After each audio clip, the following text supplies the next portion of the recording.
Visual is extremely important. And a lot of us work through a visual world, increasingly so, I think, with modern communication and modern entertainment. So the more we can make things visual, I think the better we do with getting the message across to the general community.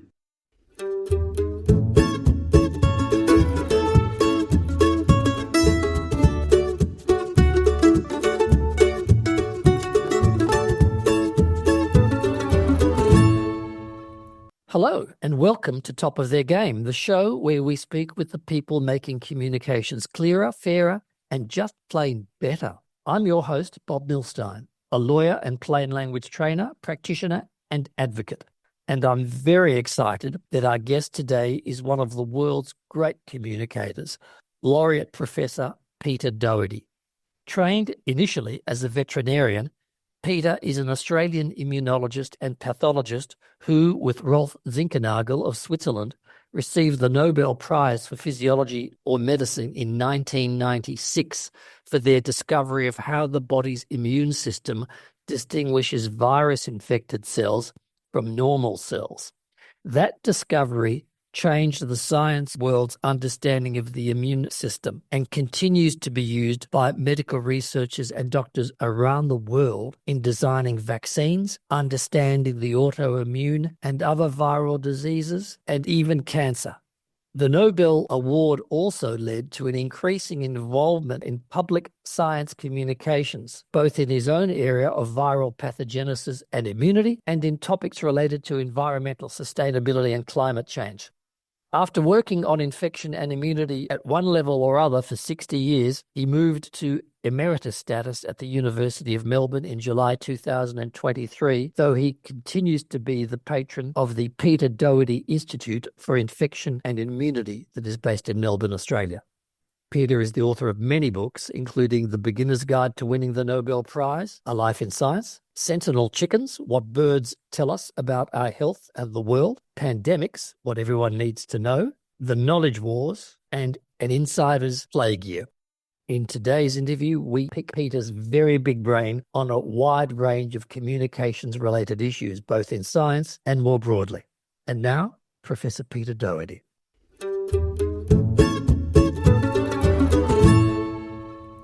Peter, thank you so much for joining us today.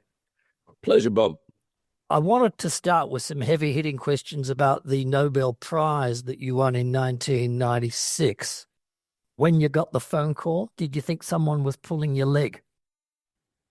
I had always thought that someone in the lab, for instance, could pull my leg on this one. And I had a particular candidate who I thought would be likely, but it quickly became apparent that it wasn't a hoax because, firstly, the guy said with a very clear Swedish accent, this is Niels Ringertz from the Nobel Foundation. And then he also said, you have 10 minutes to tell your family that this has happened. And this is at 4 o'clock in the morning because we're in the United States. And that after that, you will start to get calls from all over the world. And that's what reinforces the fact that it's not a hoax, because when you're being called by Reuters, Talkback Radio in Bogota, Colombia, the Sydney Morning Herald, and you're living in Memphis, Tennessee, you know that something has happened. Absolutely. And you were then invited to the ceremony to receive your award. I have to say that you don't strike me as a regular wearer of the tuxedo, particularly the white bow tie variety of the tuxedo. Was that a purchase or a rental? Well, like most scientists, I'd never worn a white tie and tails. Being Australian, I'd worn black tie quite a bit in my younger years particularly, but living in the US, that was almost something you didn't do.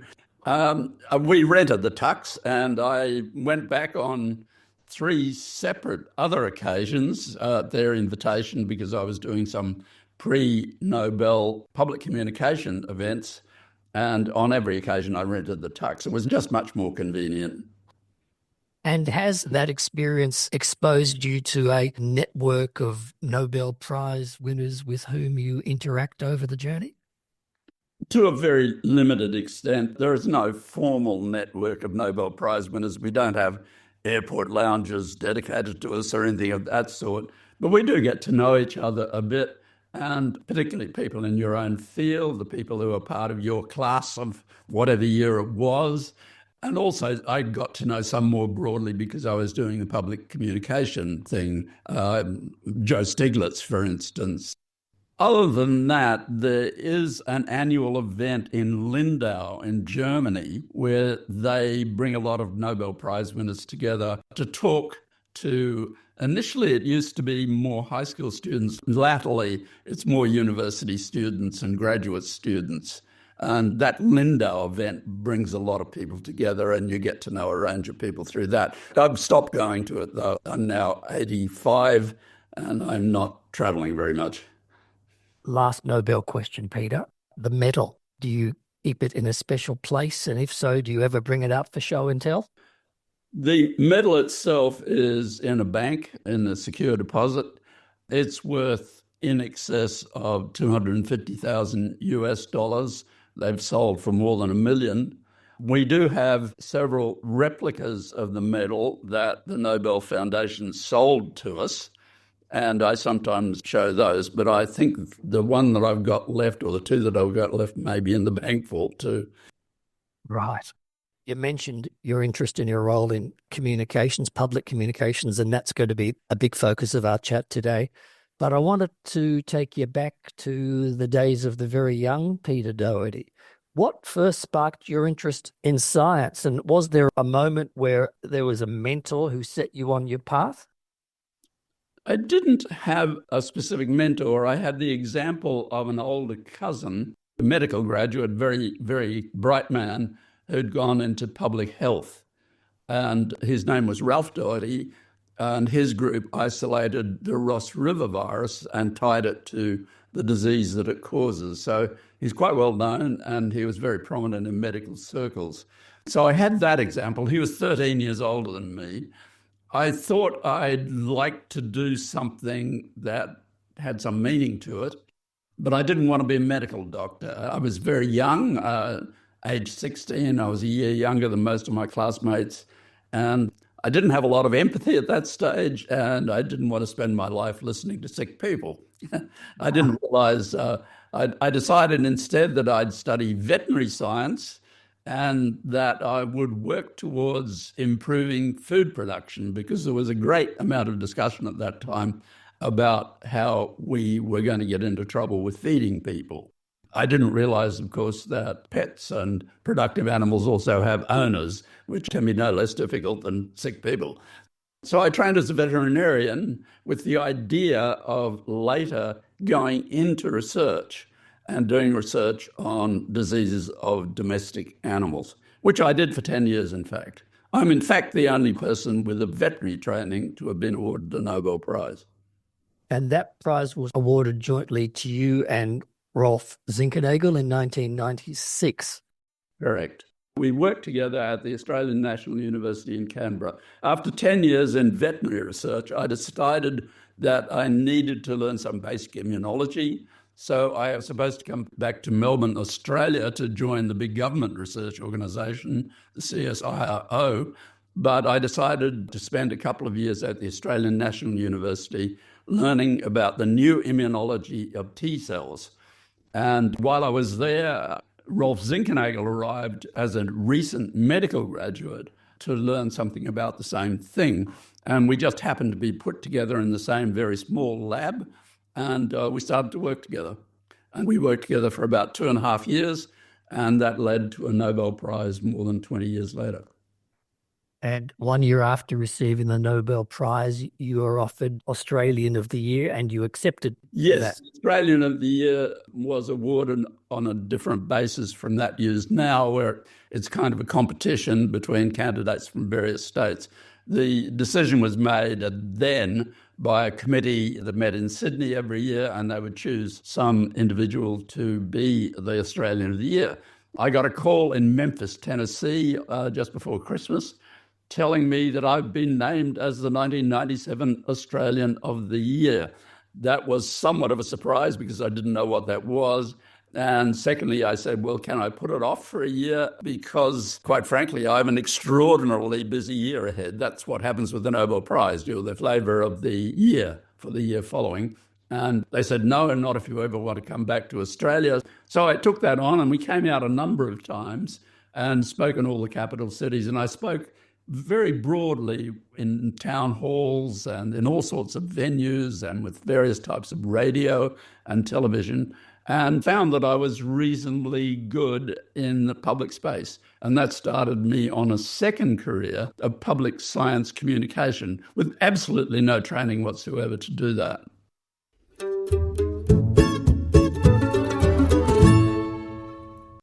So as you've indicated, you worked across several worlds: research, public education, and writing, which we will come to. How have those worlds informed one another in your approach to dealing with people and communicating to them? Well, I learned something about communication, and I learned the importance of clarity. I learned very quickly the absolute importance of never talking down to anybody and never humiliating anybody. If, for instance, you're giving a lecture and they ask a question which may seem quite ridiculous, both to you and to the audience, still, if you put someone down in that sort of format, you will immediately lose your audience. I also learned to talk to people, to look at people. If you're giving a big lecture, look at people in the audience. Don't just turn towards a PowerPoint slide on a screen. And to use plain language wherever possible. We'll be talking quite a bit about the wonderful world of plain language, but I wanted to ask you a question about the scientist's role as an explainer. Do you think great scientists also need to be great explainers? Some great scientists are great explainers, some are not. Those that are not should walk away from it. A lot of great explanation in science is done by professional science communicators, and we're familiar with them, people like Robin Williams and so forth. They fulfill a very important role, but it is also important, I think, for those professional scientists who are interested in public science communication and do have some flair for it to be involved. You have to realize it will take some of your time, and you have to realize you have to think out of the framework that you would think about, of course, when speaking to a scientific audience. You have to be very careful with language. It's not just the specialized terms, which in my field of immunology are really quite horrific for other people in science, let alone for the public.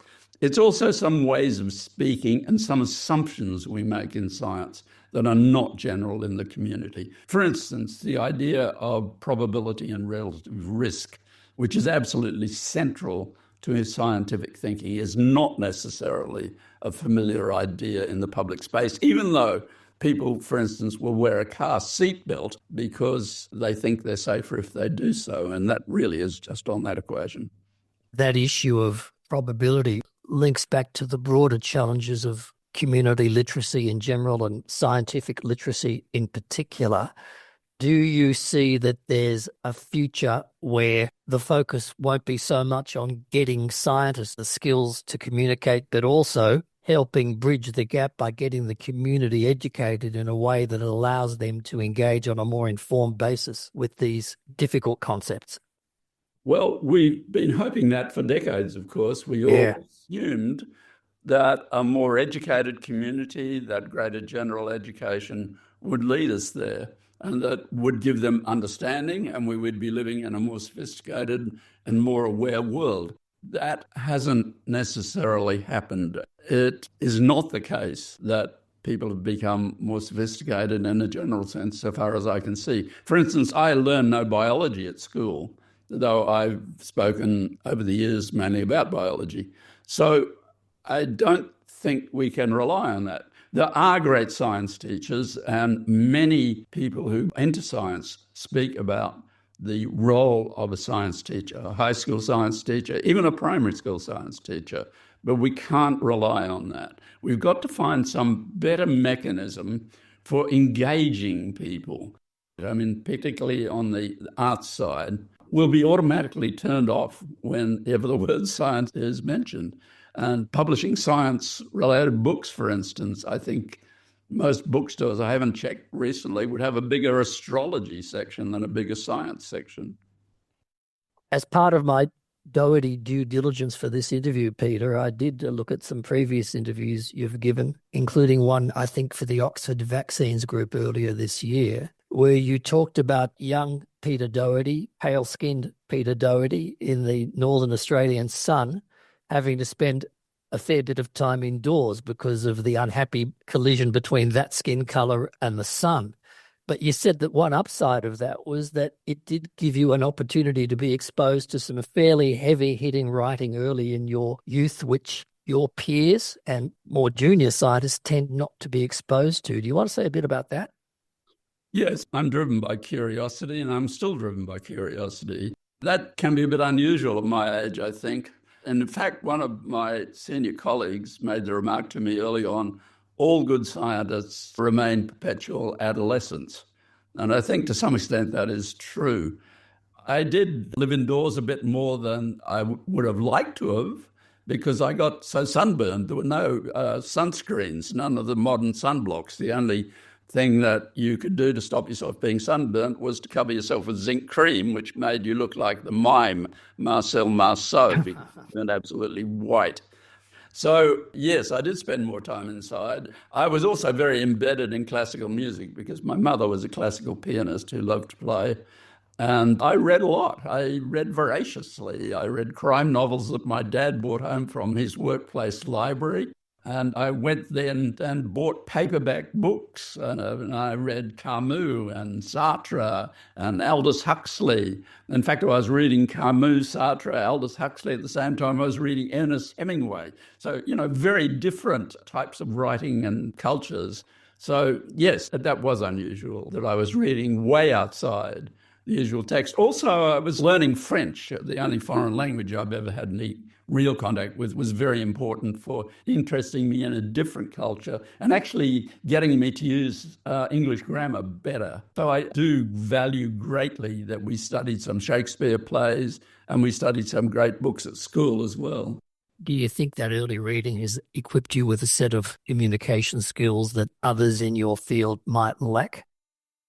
That's possible. I think I'm a bit unusual in having read so widely, but many great scientists read a lot, and they read very diversely, at least of our generation and your generation, which is much behind mine. A generation in science is about 10 years, actually. So, yes, many do read widely and appreciate reading. And I think that adds a level of sophistication. In fact, one of the predictors for excellence in the biological science is more a facility with language than actually just passing science courses.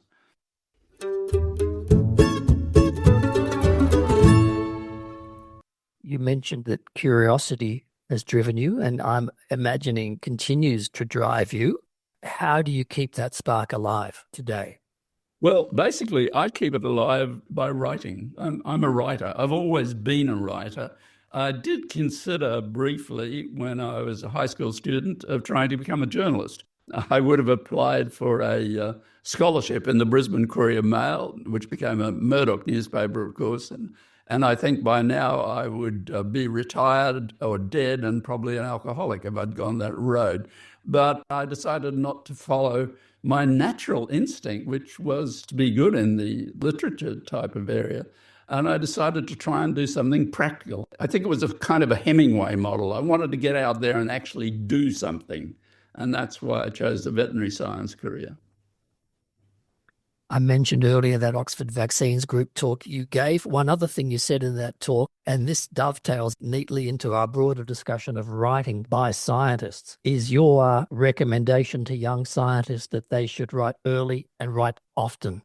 What did you have in mind when you said that? I tell any trainees that I'm involved with or any young scientists who ask me that what is extremely important is as you do experiments, I'm an experimental scientist and I get my inspiration from experiments and the results of experiments. I mean, with an experiment, you always go in with a hypothesis. But with biology, because it's so complex, and it's so complex because it's evolved, it hasn't been designed, we often get unexpected results. So I tell young scientists, you need to engage very much with the data that you're generating. And it's very important to pull that data together as you're doing the work and to start to write about it. Because the process of writing actually forces you to confront what it is you have in front of you. And I'm not unique in saying this. The other Australian who won a Nobel Prize for immunology, Sir Macfarlane Burnet, and that was way back in 1960, I think it was, also said the same thing. He thought things through properly when he started to write. So my advice is to develop a facility with the English language if you can, and to write early and often. Be prepared to discard it, of course, but writing, I think, is very important in the scientific process. Of course, that's more difficult for people who don't have English as a home language, though, quite frankly, some of the best writers of scientific English weren't brought up to speak English. They learned it later, and as a consequence of that, they learned grammar. Quite apart from the value and the benefit of writing when it comes to the work that the scientist is doing, I imagine you'd agree that writing skills, communication skills for scientists are important for a range of other reasons, including attracting funding, gaining interest from relevant publics, be they agencies, politicians, or the general public. Yes, the particular scientific institutions I worked in early on were government laboratories and then the Australian National University, which is what's called hard money funded. We didn't have to write grants. But then I went to the United States and worked in Philadelphia at the Wistar Institute and the University of Pennsylvania, where I had to write research grants. And very good advice that was given to me early on is when you're writing a research grant, think that it is being read by someone who may be a scientist, but is not in your field and is sitting in a warm bath and sipping a martini. That'd be unlikely now because they'd be reading on a computer, so you wouldn't sit in a warm bath with a computer. The point is, it needs to be accessible in generally accessible language, not in highly specialized language. And it needs to carry a theme through it. So you need to think systematically about how you write. And it's certainly the case that it's not necessarily the best scientists who are good at getting research funding. It's the people who think things through and write clearly. There are a lot of very smart people, though, who are not very clear writers. They subscribe to a writing voice that impedes accessibility. Is that something that scientists are generally tempted to do because they think that's the way they need to sound? It can be the case. For instance, at institutions that I've worked in, we've had different lecture series. We've had the sort of lecture series where it's specialists talking to specialists, but we've also had a situation where, for instance, a weekly prestigious lecture, we will ask the lecturer to be sufficiently general so that people trained in clinical medicine, people trained as psychologists, nurses, for example, can also understand the lecture. And it's actually pretty disappointing that many lecturers will appear and give a lecture which is directed strictly at their peers. It seems that some scientists find it very hard to step into that space of general communication.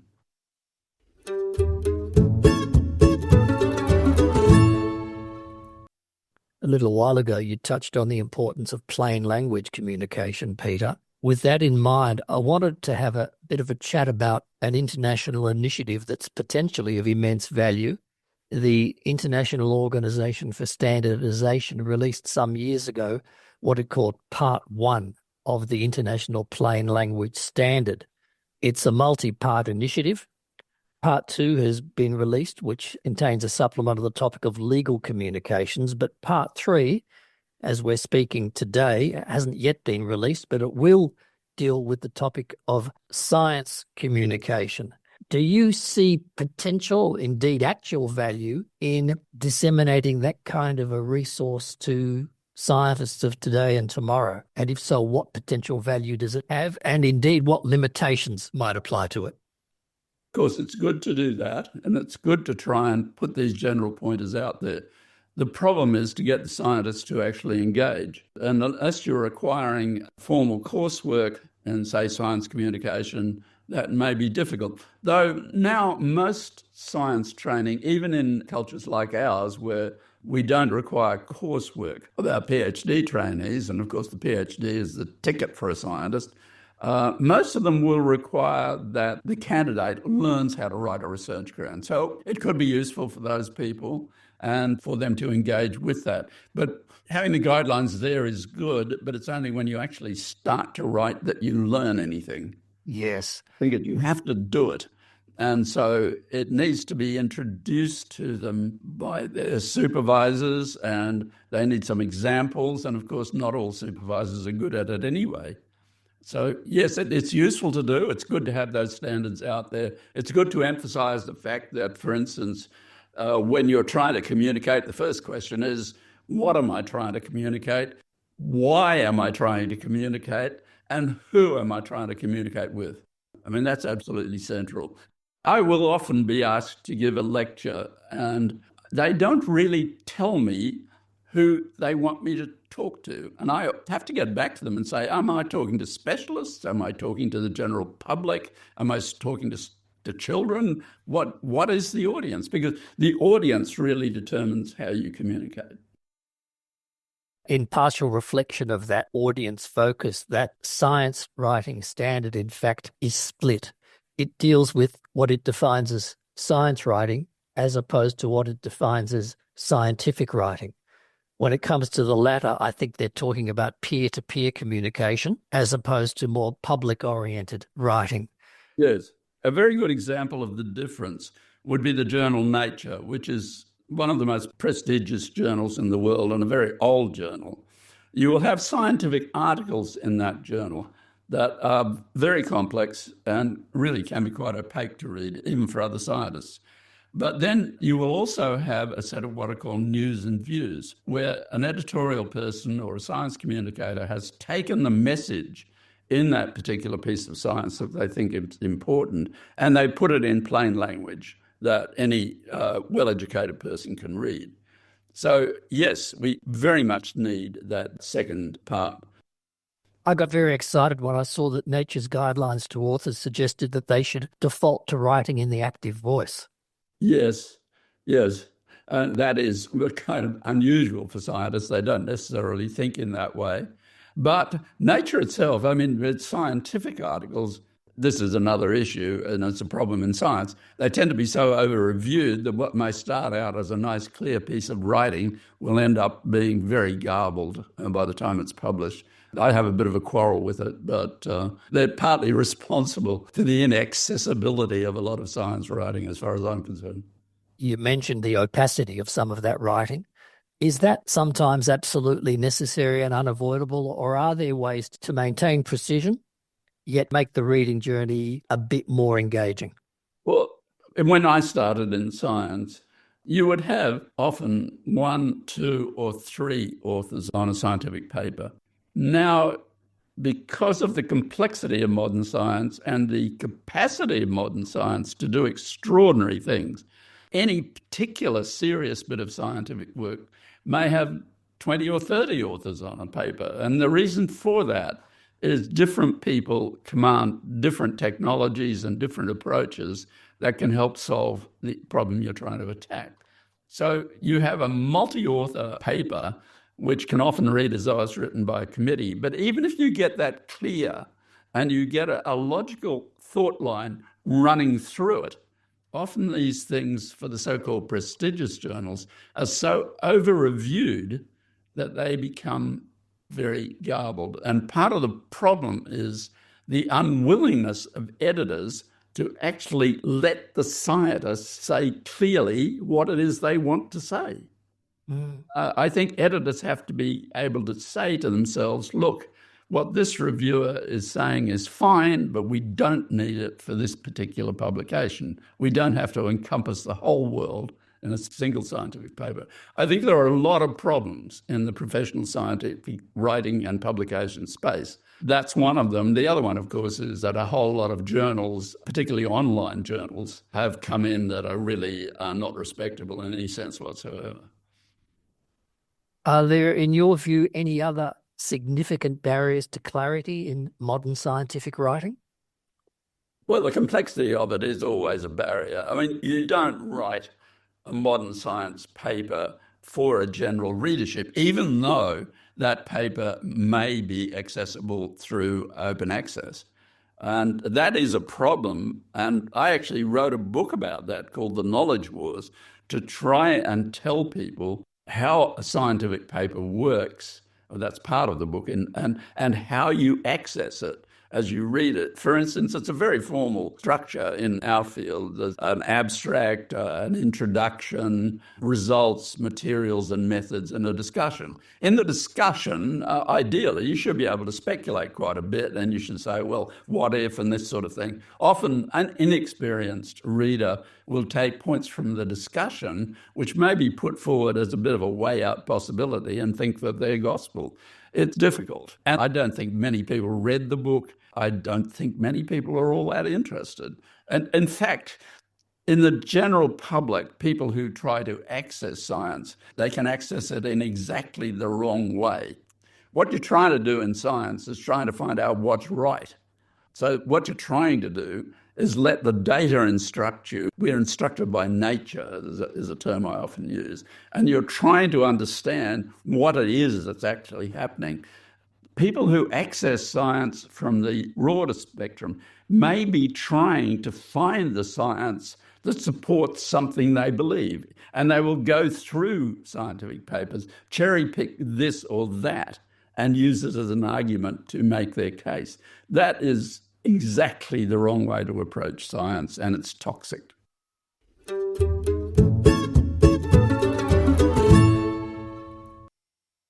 During the pandemic, you were, of course, one of the most trusted scientific voices in Australia. Looking back, what, if any, communications lessons did that experience leave you with? Well, one thing it left me with this is the importance of saying that we're scientists. We're not priests or popes or gods. What we're trying to do is tell people our best understanding of what's happening. And that understanding, with a different result or a different outcome, can change very quickly. It's sometimes very hard for people to realize that someone like me, who is quite prestigious in a field, is not necessarily an authority figure. I'm not talking down to people to tell them what they have to think. I'm trying to explain or show them what it is we know. That can be a very difficult message. It's very difficult for politicians who want to get absolute answers and act on absolute answers. So that's really important. Other things, well, basically it's the usual message. You talk to people with respect. You try to engage at a level you think those people will understand, and you try to engage with the particular community. I had a lot of fun, and it was exhausting, and I did an enormous amount of Zoom and radio and talkback radio and all sorts of things. I did heavy metal radio and all sorts of things. And I had some pretty good experiences. You don't make any assumptions about any community you talk to. You just listen and you react to what it is they're asking and what they're saying. We have to avoid assumptions. That's really important. Don't assume that because someone's listening to talkback radio, they're totally anti-science or they're not smart or anything. They may be very smart. I know that you went into your pandemic-related social media engagements with an enormous amount of goodwill and good faith and courtesy, but I'm conscious that quite often that was not a two-way street, that you did get some vigorous opposition, to put it lightly. I was very active on Twitter, which was actually terrific during the early phases of the pandemic. It was extremely good because scientists were using it to talk to each other. And also, you got a respectful dialogue with people on the whole. Then I think Elon Musk bought it and damaged it irrevocably. And after that, I started to get an enormous amount of abuse. Now, the abuse may come from people or it may come from bots. You don't know who it is. And that's one of the reasons, actually, I've gone off social media. I can no longer spend the time to engage with it. That's bad because people like me should be on social media, but it can drain your whole life away. And I've got limited time left, and I've got better things to do with my life, namely writing.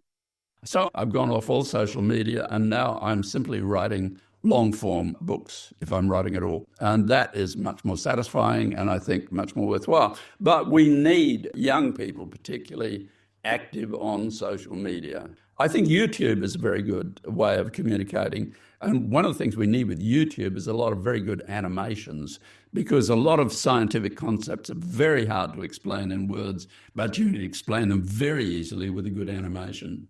Gets back to the definition of plain language communication. It's not just words, it's not just structure, it's design.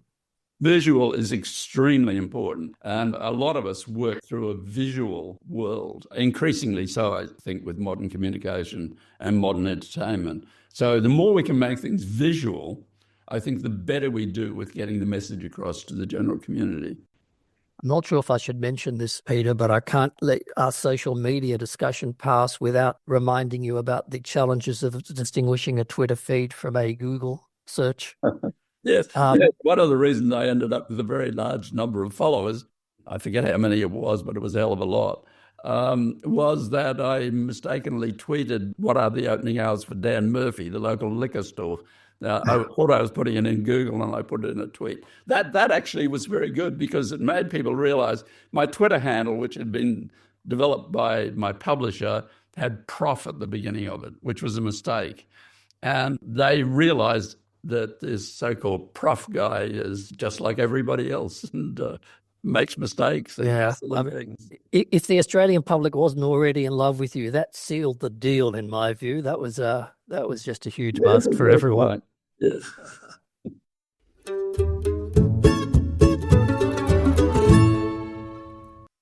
Okay, let's talk about your career as writer.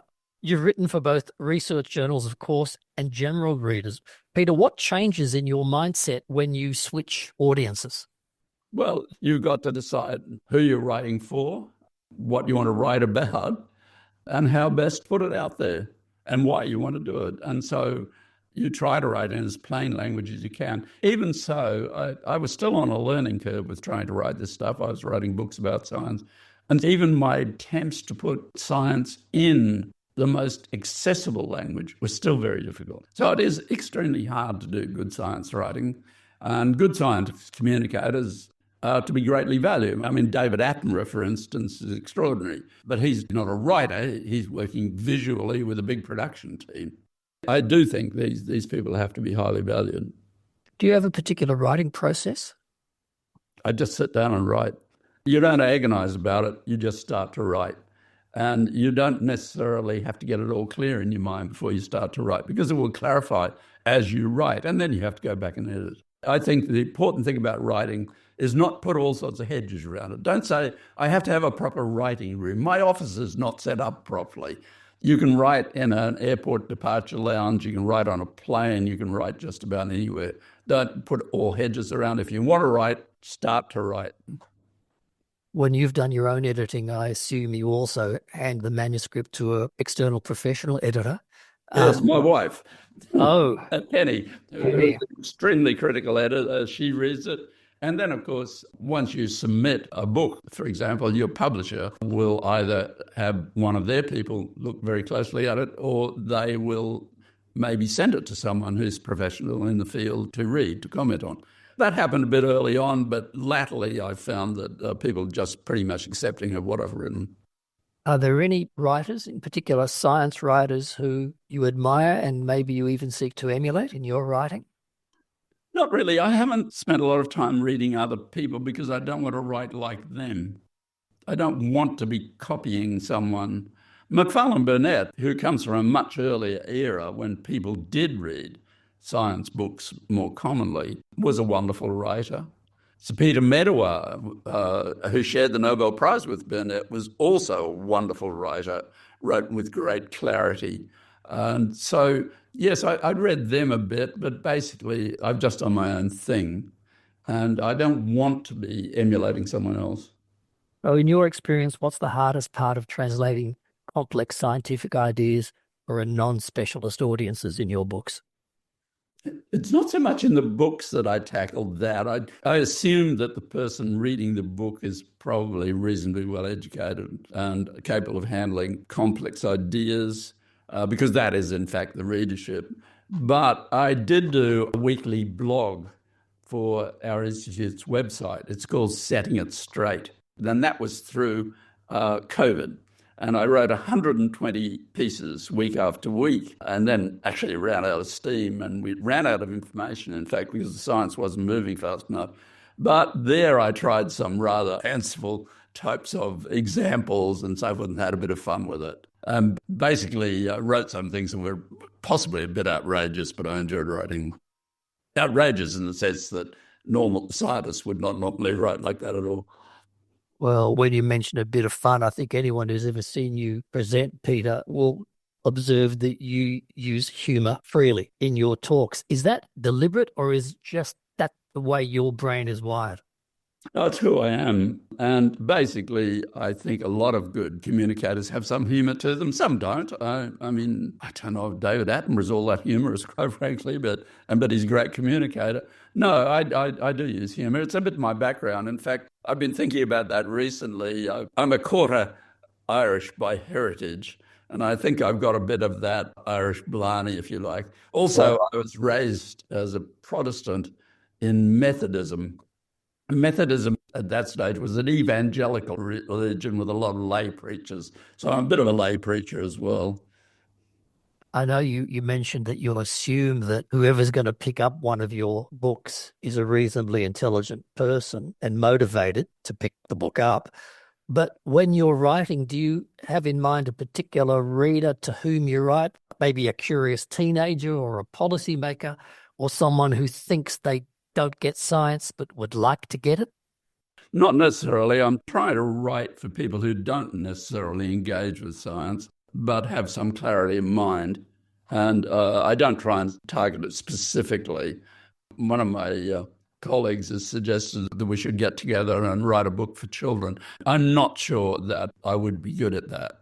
But some of the people I know are good at it. And for instance, an Irish colleague who's a very good scientist and much younger than me has written some wonderful books about science and has also written some for children. I know you've mentioned several times that getting the right person to do science communication often involves going to someone who is substantially younger than you or me. Absolutely. I think particularly in visual media, we need to get right away from the aging male figure. We need a much more diverse group of enthusiastic and often young presenters. And of course, you are seeing more of this in visual media. You know, most young people are not now watching television, for instance. What they're communicating through is things like TikTok, YouTube, and so forth. And I think that we need young people doing that. And I think all institutions really should have an office that's set up specially to do social media. I think it's just so important.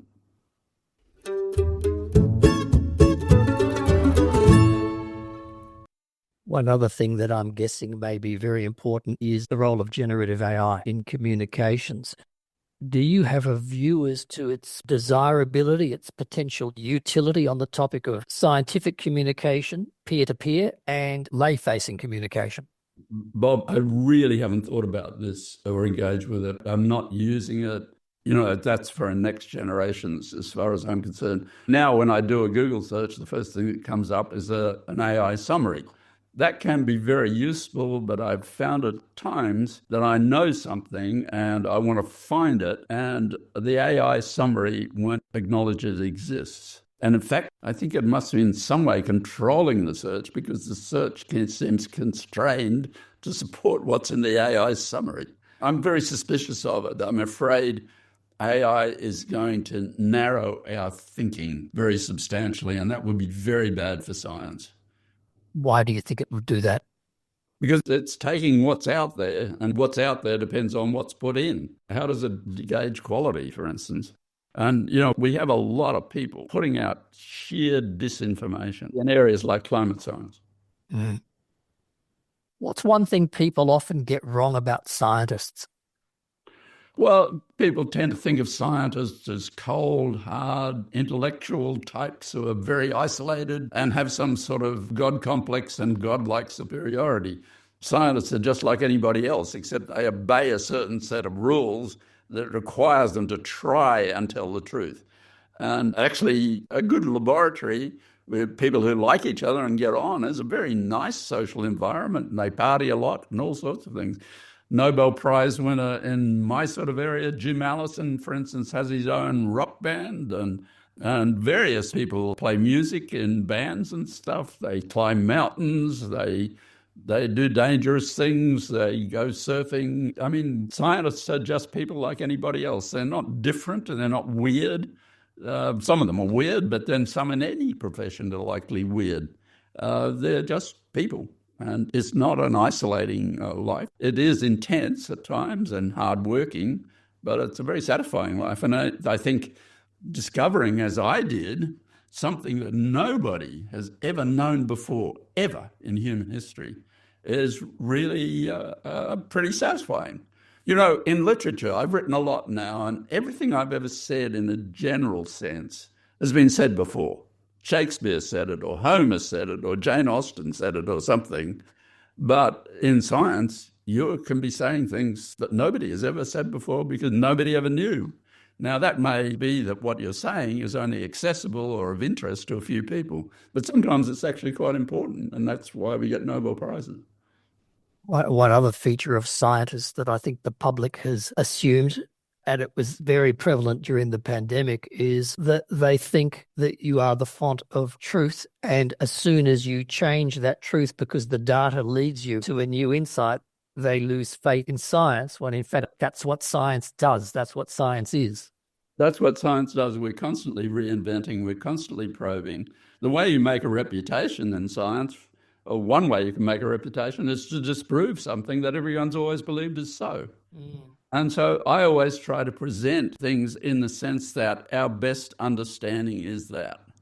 But people don't like that. They want certainty. They want certainty from experts. I never use the term expert. I never use the term truth. We're not presenting absolute truth. If you want absolute truth, go to religion. So how do you describe yourself? You're not a hobbyist. I'm an investigator. I'm an experimentalist. When you read for pleasure, does that influence how you then write or how you think about science, or are they mutually exclusive zones of interest? No, they're not mutually exclusive. For instance, some of the best crime fiction writers, to my mind, are writing some of the clearest and most readable stuff that you can get out there. Anyone in mind? The Dry, the Rebus character, Scottish fiction writer.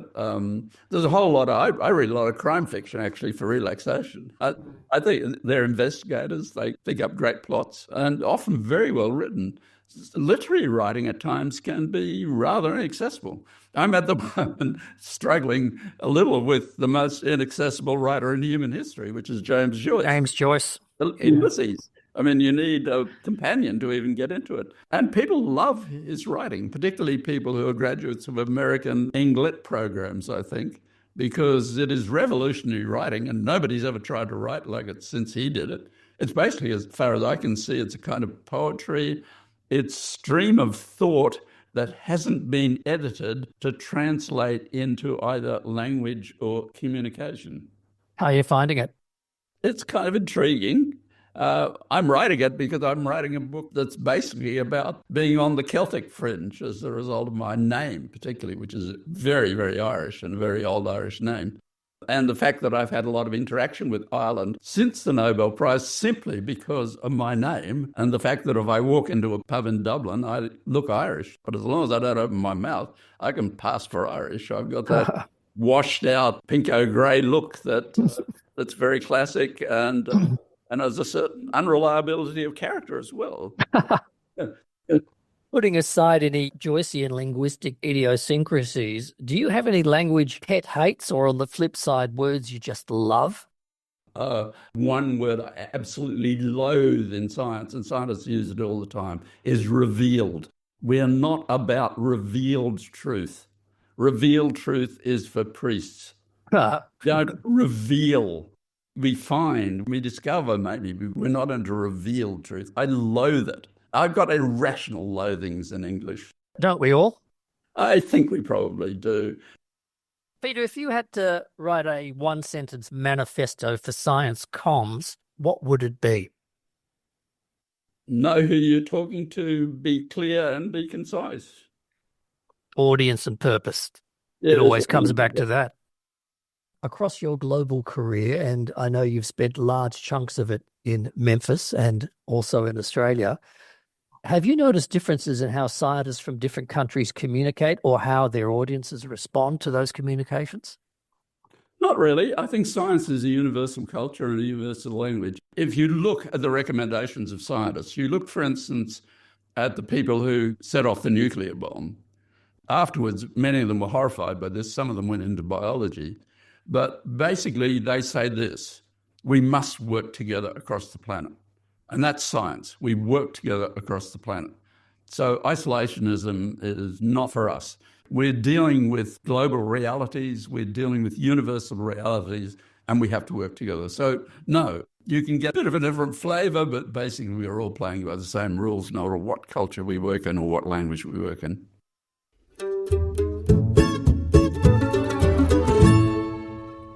What do you think are the biggest challenges for science communicators in the next decade or so? Is it misinformation? Is it reader attention span?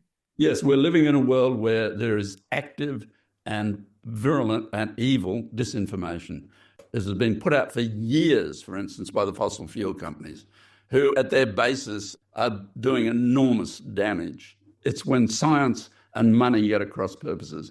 You think of climate science, for instance. Science has always pretty much made things generally better for people, healthier. Australians live longer on average by 14 years from lifespan in 1939. That's pretty impressive. And that's due to modern medical science. So science has generally improved our lives. But now, with climate change, what people are being told is we have to change the way to do things. Some of our toys may have to be taken away. We don't like our toys being taken away. What toys did you have in mind? Well, gas guzzling four-wheel drives to take your kids to preschool, for instance. Why do we need these things? Because we have the right to have them, but we're doing a lot of damage. I mean, there are some things in Australia where particularly you need a big diesel four-wheel drive truck, but you don't need it around the city of Melbourne. Peter, scientists who want to engage with the public often do it through journalists. How can scientists and journalists work together more effectively in your view? I don't normally work with journalists. I think I've found that we have very few professional science journalists in Australia, and now increasingly fewer and fewer across the planet. The New York Times still has a good panel of science journalists. I was actually part of an initiative to get another form of communication going, which was called The Conversation. This started in Melbourne. It started at the University of Melbourne, and it's now gone global. Basically, the model is that people write about their own field of science. They write 800 to 1,000 words for general readership, but then it goes through an editorial process with professional journalists who look at the content, put it in plain language if it needs to be, add some good illustrations and so forth. And this has actually gone global. There are branches of The Conversation now across the planet. And the content is made available to any newspaper or publication that wants it, as long as they don't change it, and it's made available free of charge. I think it's a great initiative and we need more of it. So working with a science journalist is fine, but there are so few science journalists. And even if you work with a science journalist, the problem is that the sub-editor of a newspaper, for example, may cut the content and may cut it in a way which makes it nonsense. And they may put a title or a header on it, which is totally inappropriate. So I'm very wary of any communication with journalists or by conventional media that is other than straight to air. And I know from your own experience that you've had engagements with journalists who are some distance off being science journalists. Well, the greatest number of journalists in Australia are footy journalists. Now, footy journalists can be fine people, but they want to put everything in terms of competition and winning because that's the way they're constrained to think. And that's not particularly useful. Not that all sporting journalists are terrible. I've had a lot of contact, for instance, with Gideon Haigh, who's a wonderful sports writer and writes Great writer. books about sports and also thinks very broadly. And Gideon's terrific. Peter, we're almost at the end of our time, but I just wanted to conclude with a couple of quick questions. If you could give one piece of advice to a young researcher about writing and about speaking clearly, what would it be? Write often and early. And I used to say, try to think you're trying to explain it to your grandmother. Till one young person said, my grandmother's a nuclear physicist. But that's one bit of advice. Probably the main piece of advice I'd give. Could you give me one word that describes your writing style? I don't know. I think I should leave that to someone else. All right. Now, if you weren't a scientist and if you weren't a vet, what would you be doing? I have no idea. When on the point of going to university, because my family didn't have any money, I was in for 2 scholarships. One was to become a veterinarian in the State Department of Primary Industries, and the other one would have been to be an engineer in the Postmaster General's Department, which was then handled also sort of telecom and so forth in Australia. I did a very bad math paper, so I became a vet. If I'd done a good math paper, I probably would have been an engineer. If you could have dinner with any writer, living or dead, who would it be? I've just thought about that because something I've been writing. I've thought of 2 authors I'd love to have dinner with, and I knew one of them, Seamus Heaney, and the other one is Les Murray, both poets. I'd love to have dinner with Seamus and Les. You could add Jane Austen and Shakespeare and a few others. Yes. Coffee, tea, or in light of your Dan Murphy Google search, something stronger when you're writing? Oh, I gave up drinking pretty much about 2 or 3 years ago because I found that I wasn't sleeping well and I need my sleep at this age. Have the occasional glass of bubbly and that sort of thing. I have 1 strong coffee a day, a couple of cups of tea. I think you need to stay away from the stimulants and so forth as much as you can, but I do need a cup of coffee a day. Final question. If one word could define your legacy as a communicator, Peter, what would that word be? One word might be difficult. Interesting. Well, we are living in interesting times, are we not? Yes. I'd like to say, I'd like my epitaph to be by my books, but every author's like that. Well, Peter, it's been an absolute pleasure and a privilege to spend this time talking with you about your career, your insights, your experience, your stories. I'm so grateful to you. Thank you very much. Pleasure, Bob.